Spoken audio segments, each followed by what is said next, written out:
Chandler in Focus. I'm Councilmember Rick Heumann. Today we're talking about Chandler Public Library and many services provided beyond just checking out books. It's a topic very close to my heart. Over the years with budget cuts and different things like that, we've made sure that our libraries are fully funded. With me today are Marybeth Gardner, Administrative Librarian, and Linda Everett, Small Group English Tutor, both with the Chandler Library. Welcome, ladies. Thank you guys for coming out today and stuff. So let's begin by sharing your background with our viewers. And Marybeth, you want to start? Sure. I am the Administrative Librarian for the library. I've been with the library for 17 years.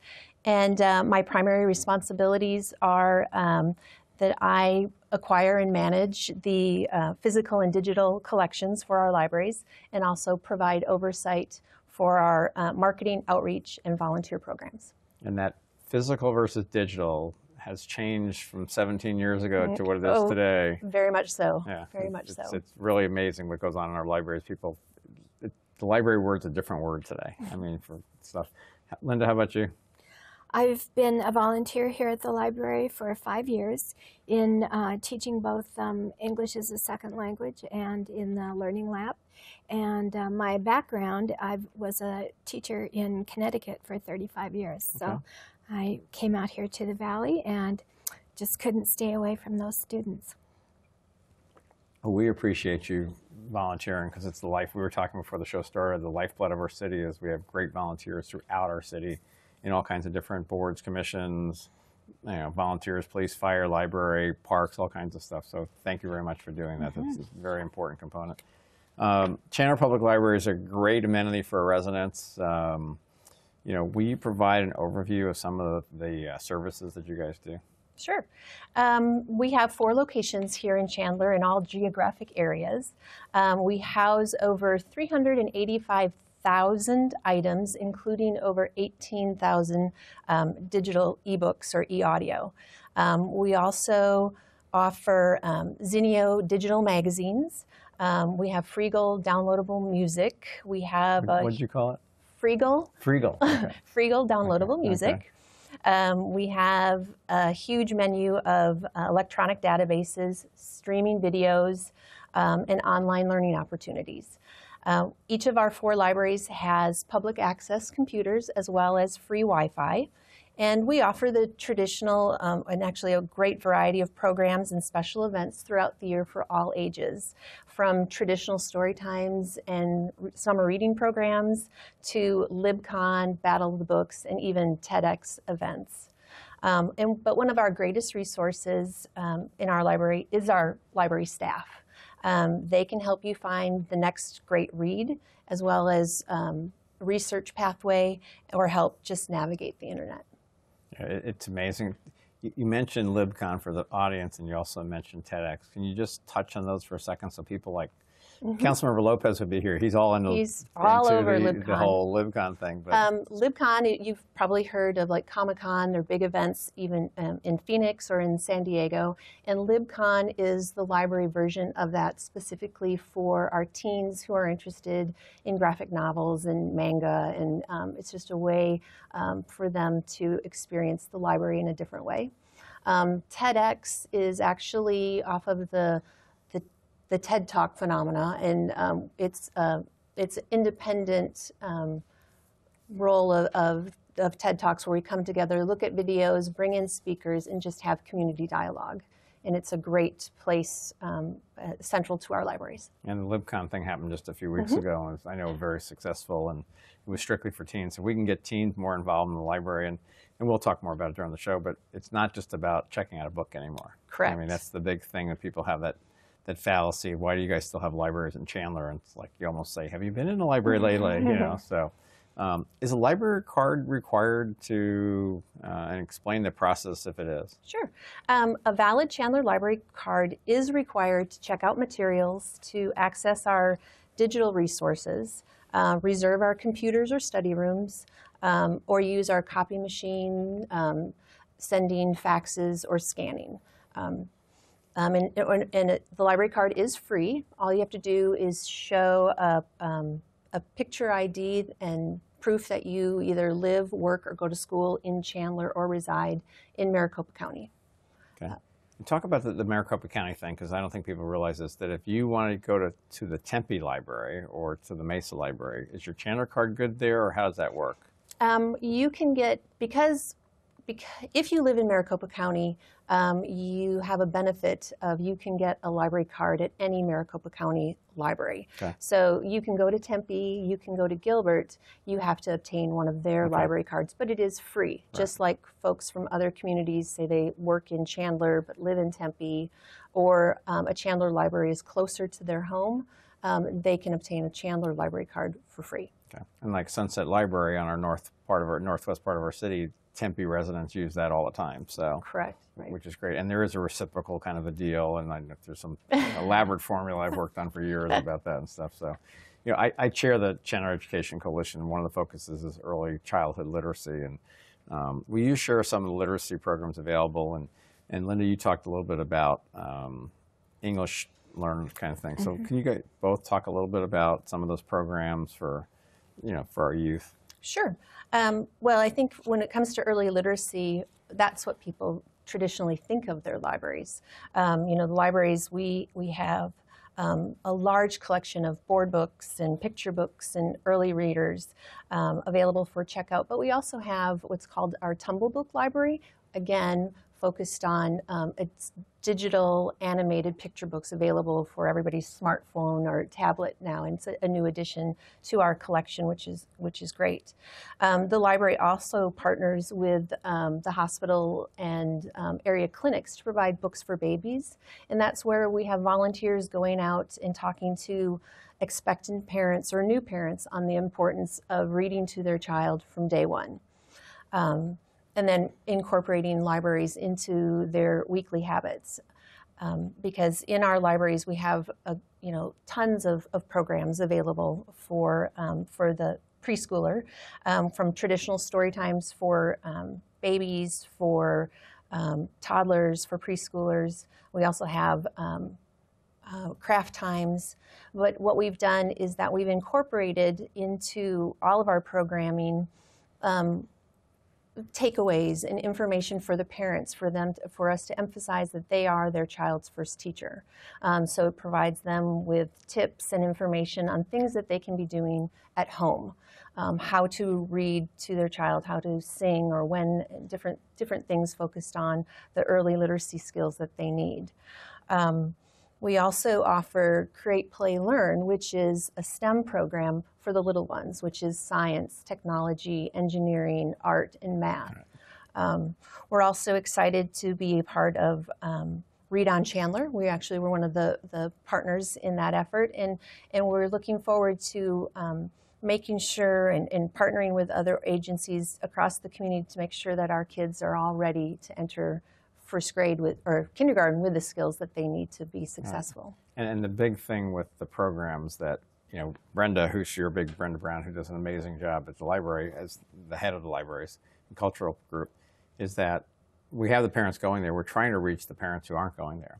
You know, so it's, if you're watching the show or when you do those programs, it's, hey, do you have a neighbor who doesn't know what the library is about, you know, and has little kids? And have you ever been, do you know where our libraries are, and all those kinds of things? Because it's so important in that 0 to 5, and starting with the hospitals.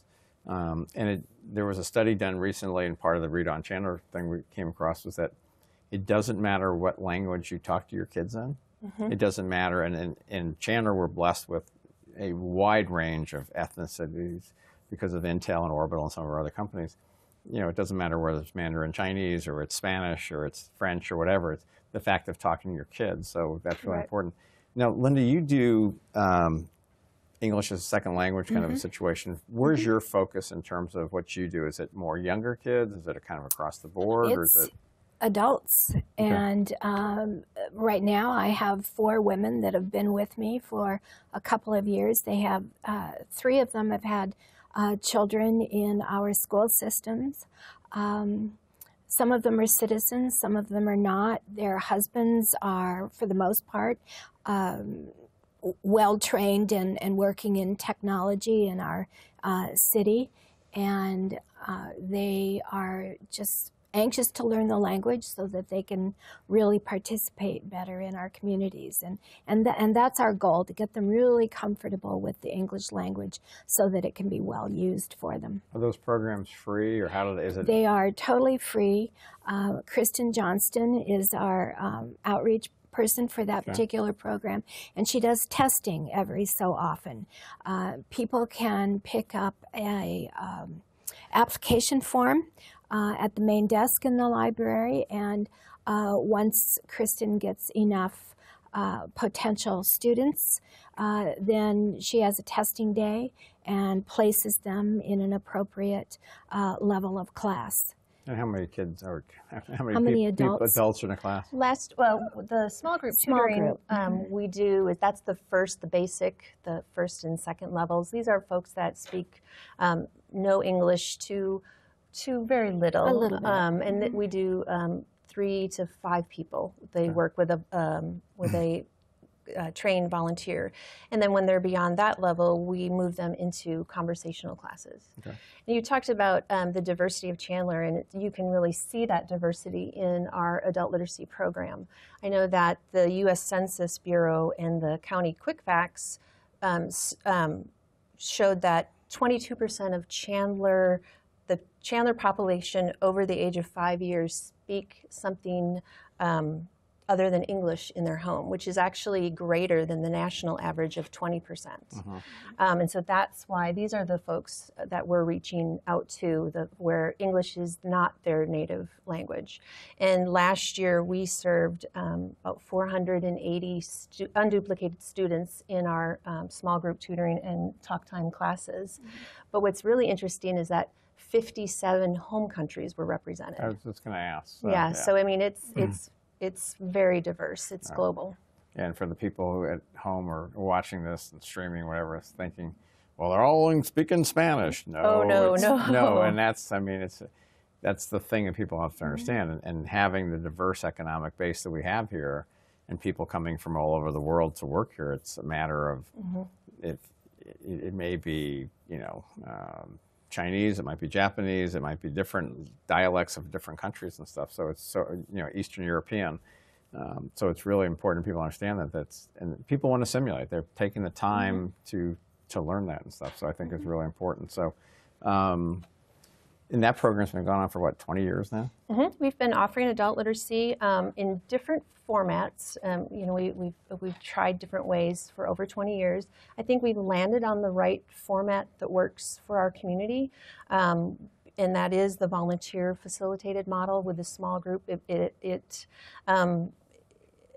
There is a sense of the flexibility with the volunteer and the students in terms of the times and the locations and where they can meet. And they like the trust factor that's with the volunteers and learning from the other students in their small classes. It just works. And we have seen the retention and the progression of the students is much quicker. Cool. I find that they're very supportive of each other, and they enjoy each other's company. Yeah, education is so important, and it's another bonding experience for somebody who's coming in who doesn't know the country, the culture, all those kinds of things that have people. And when you have 57 countries, people learning other cultures and realizing that everybody doesn't have 3 heads on all these different things, that people have this imagination. So, for those of you just joining, you're watching Chandler in Focus. I'm Councilmember Rick Heumann. Today we're talking about the many services offered at the Chandler Public Library. So, are there other adult programs that we're doing? And you were talking about the conversational and the small group into a larger group and things like that. Are there other things that we're doing that? In terms of the adult literacy program, one of the beauties of having this program at our library is that the volunteers are working with them for them to also become lifelong learners and to use their library and to use the resources so that once they go beyond our small groups or our talk times, that it is a home and it's comfort for them as well. And we have a lot of things available. Many take advantage of our Learning Lab program that Linda is involved in, as well as to provide one-on-one support in whatever it may be. It could be, job searching. It could be continuing with, taking practice tests because they want to get a degree or different things. There's also the entertainment of, like creative aging programs or computer instruction, just a variety of things for adults. Very cool. Linda, why are volunteers needed? And talk a little bit about it. I mean, you've said you've volunteered for 5 years now, but talk about the satisfaction, the need, all those kinds of things. The staff is busy, and we couldn't keep all these programs going if it weren't for the volunteers. And I've gotten a lot of rewards from it. In particular, if I may, I'll talk about a couple of relationships that I've developed over the years. But for a couple of years, I was working with a young Indian woman who would come in from into the learning lab once a week or so to work with me because she was doing a college program here in the United States. She was from India, not yet a citizen, but her husband was working for Intel. She was well educated in her country. She had degrees in her country. And this has happened to me not just this one time, but to another woman that I worked with as well. And both well educated, but when they got here to this country, their degrees were not honored by our educational system. And so they had to retool. And in doing so, they had to improve their English. And what they really wanted help with was editing the papers and so forth that they were doing for their college work. And we had a good time doing that. And I feel really rewarded that both of them went on to earn their degrees and are now fully assimilated into our culture and U.S. citizens, and their children are growing up in the school system, and that's been truly rewarding. That's very, very, very cool. I mean, that's the neat thing when you you give, you're getting something back, but it's not monetary. It's reward, and it's just really important. How do you become a volunteer? I think I saw something on a website, the library website, and I think they were looking for volunteers. And I thought, well, I'd been here for about 1.5 years, and I was looking for something to keep me a little bit more busy. And so I applied, and I met Kristen and a number of other people who were at the library, and I said, this is good space. This is a good place to be. So an application, they call you in, we do some training, and then they say, okay, off you go. What do you think you might want to, where do you want to best fit? I sort of did some observation in a number of different areas, and I said, okay, this is what I want to do. And they seemed to agree, and it's worked out very well. Very cool. The library offers volunteer orientations once a month.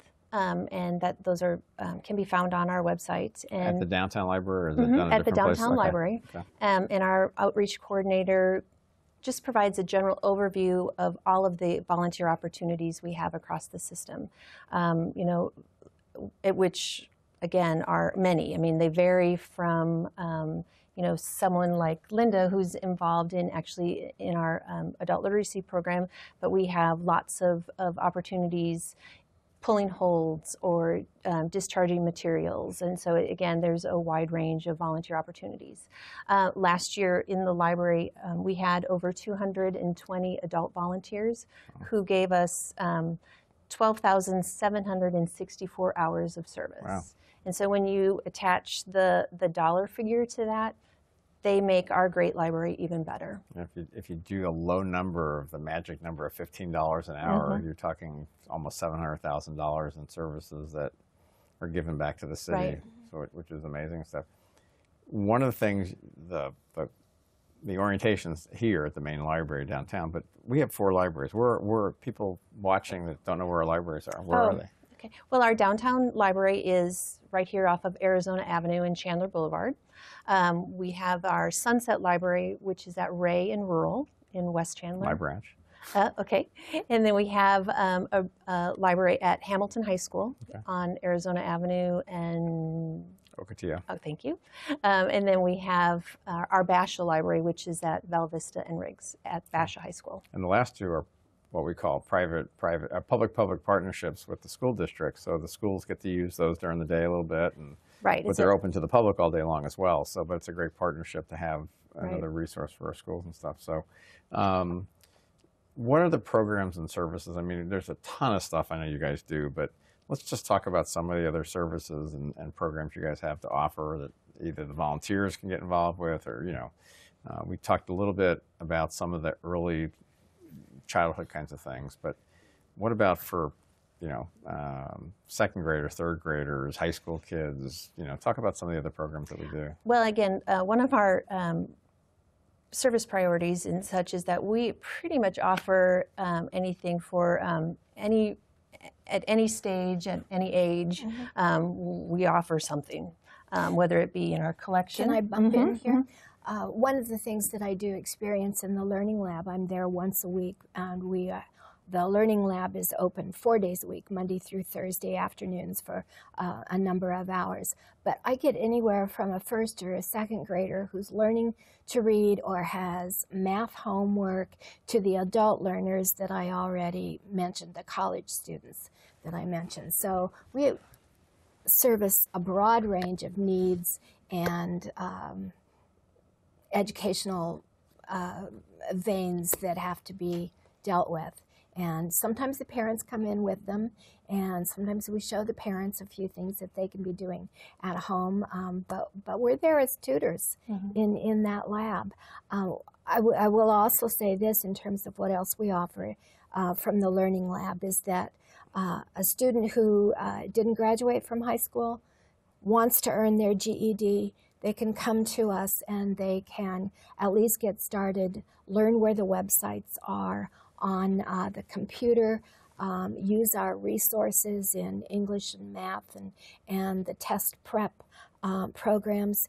And one of the neat things that I think is really terrific is that once you have that library card, if you have a computer at home, go to our website and then we can access, or they can access, all of those programs that the library offers. And you can do it right from your own home. 24/7. Yeah. And we have a lot of our It's card terrific. holders, they don't step foot in our buildings any longer because of the increase in the collections that we offer, the services that we offer. Well, let's talk about two things. One, computer skills for people who, you know, older generation, so to speak, because the kids usually can do everything. You know, Right. I always tell somebody, if you need something fixed, ask your 10-year-old neighbor's kid to program it for you. But talk about a little bit about computer skills. I mean, all our libraries now have a pretty wide range of computers in there, but somebody's like, I'm afraid, I don't, you know, can you touch on that a little bit? Sure. We offer, obviously, one-on-one support through the Learning Lab, through our librarians. We offer traditional computer classes in our libraries that are volunteer-led. We have online classes and tutorials available. So again, whatever learning style you have, we have something to meet your needs when it comes to computers. But one of the exciting things we're able to offer is the lynda.com, which is also an online resource that we have available. What exactly? One of my next cards I was going to ask it. What is, it's lynda.com. What is that? Lynda.com is this amazing resource. A lot of folks may recognize it because it's a source that... Did Linda invent it? No, just kidding. I had nothing to do with it. wishes. I can't take credit. And it's free with your Chandler library card. A lot of folks may recognize the name because it does have name recognition as a valuable tool, but it offers anything from business and marketing courses to teacher tech tips from K to 12 to an extensive collection of computer and software training. And it's all done, it's video based. Okay. So there's a curriculum for whatever you're looking for. And again, it's just your Chandler library card gives you access to it. That's pretty amazing and stuff. So what are some of the other, I mean, we talk about digital. And, okay, so what are the things that if somebody wants, you talk about lynda.com, but can they check out, are there movies, and how big is that selection of movies? If somebody wants to pull a digital movie before they're traveling, they have their tablet and what's the I mean, they just go online and download a movie onto their... We do have a program, it's a subscription to what's called IndieFlix, which is the download... All these abbreviations. I know, sorry. It's the streaming movie service that we have. That's one of the areas that we continue as we look for the future, is what's the right fit for Chandler Library with this emerging technology. In movies, DVDs continue to be, they check out very much in our libraries. Our highest circulating item is the DVD, the feature films. We haven't quite found the right platform for the digital piece of it. That we would. It's moving so fast, it's hard to figure out which one. Especially when you're looking at financial and impacts of that piece of it. What are some of the other things? I mean, you talked about learning. What other digital kinds of things? There's digital books, and is that just a simple go on your computer and download the book for your... There's the ebooks and the e-audio. That's pretty simple. We have the downloadable music that I mentioned, the streaming video, and then of course there are all sorts of online resources like language learning, the Mango language learning. You can even get the Chilton Auto Repair library is available digitally, where if you're at home working on your car, you can pull it up and it's going to tell you exactly how to fix your car. I mean, so it's I'll go to my mechanic. It's real safe these days and stuff. So, are there programs that are unique just to the Chandler Library, or we're one of a few that have something like that? Or I would say our adult education program, our adult literacy program, is unique to Chandler. I mean, we are a leader in this area when it comes for other libraries offering to the extent of which we do. And it's because of the volunteers, really. That's a big thing. And we get students who come in and say, my library doesn't offer this, and so they come in to take advantage right here at the Chandler Library. That's cool. And and I mentioned it maybe earlier in the thing, but it was important to me that even through the budget downturn, that our library stayed open. I mean, our main library and Sunset are open 7 days a week. The two high school ones are open 6 days a week, but it was very important to me that education is so important. It gives people an opportunity to be able to access those kinds of things. And the city next to us doesn't have it. Again, they're getting a card. There's a reciprocal agreement and things like that. But what else can you guys tell me? I mean, there's so much to talk about in the library, but how easy is it for somebody who's nervous about downloading a video or downloading a book? How hard is it for somebody, the novice, to be able to do something like that? It's so easy. When the iPads came out and became so popular a couple of years ago, we were just inundated with adult learners who had gotten one for Christmas. Right, had no idea. Their kids had gotten them for their parents, and so they came into the library and they got learning lab instruction right there. Cool. And all of that is tapered off because people know how to use them now. People now know how to use them, and we were here. We were here for them. That's great. So we've run out of time. I told you guys before the show this thing was really quick. I still have cards here we haven't used, which is wonderful and stuff. But I really want to thank you guys for coming out here. We have an incredible library system with incredible volunteers that help staff it. Without them, we wouldn't be able to run the program. With our own staff, we wouldn't be able to run the program. So I'm Rick Heumann for Chandler in Focus. See you next time.